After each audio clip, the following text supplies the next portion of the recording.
ওয়াকালাল ইনসানু মা লাহা, মানুষ সেদিন আফসোস করবে, মানুষ আফসোস করবে আর বলবে যাই আফসোস, আমি সামান্য সম্পদের জন্য আমার বোনের সাথে সম্পর্ক নষ্ট করেছিলাম।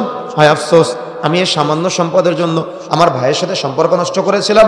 হায় আফসোস, আমি এই সামান্য সম্পদের জন্য আমার ফুফুর সাথে সম্পর্ক নষ্ট করেছিলাম। বলেন তো সেদিন আফসোস করে লাভ আছে? সেদিন আফসোস করে লাভ নাই। দেখেন তার আগের আয়াতে আল্লাহ রাব্বুল আলামিন বলছেন ওয়া আখরাজাতিল আরদু আসকালাহা, জমিন তার বোঝাসমূহ বের করে দিবে। এর তাফসীর জানেন? এই যে আপনি দুনিয়ার মোহে মোহচ্ছন্ন হয়ে দুনিয়া কামানোর জন্য, আমি দুনিয়ার মোহে মোহচ্ছন্ন হয়ে দুনিয়ার প্রতি আসক্ত হয়ে দুনিয়ার ভালোবাসায় লিপ্ত হয়ে আমি যে না হালাল না হারাম, আপনি যে না হালাল না হারাম সবকিছুর সাথে জড়িত, আপনি বুঝেনি নাই। এখানে আল্লাহ রাব্বুল আলামিন যে বলছেন ওয়া আখরাজাতিল আরদু আসকালাহা, এবং পরবর্তী যে আয়াত ওয়াকালাল ইনসানু মা লাহা, এবং তারপরের আয়াত ইয়াউমাইদিন তুহাদ্দিসু আখবারহা, জমিন তার বৃত্তান্ত বর্ণনা করবে।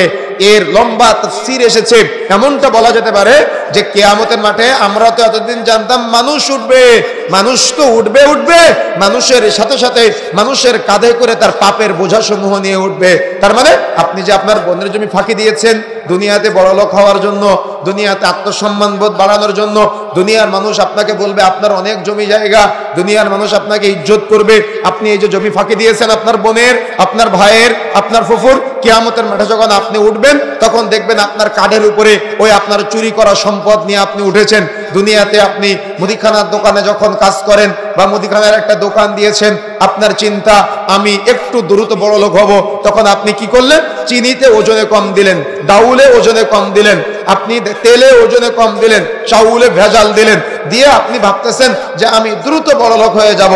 কিন্তু এই যে আপনার চিন্তা ভাবনা দ্রুত বড়লোক হওয়ার, তার মানে কেন দ্রুত বড়লোক হতে চাইলেন দুনিয়াতে? ওই যে অমুকে বড়লোক, আমিও বড়লোক হব, অমুকের একতলা বাড়ি, আমাকেও একতলা বাড়ি বানাতে হবে, এই চিন্তায় বিভোর হয়ে আপনি দ্রুত বড়লোক হওয়ার আশায়, দ্রুত সম্পদশালী হওয়ার আশায় আপনি ওজনে কম দিয়ে দিলেন, আপনি খাদ্যে ভেজাল দিয়ে দিলেন।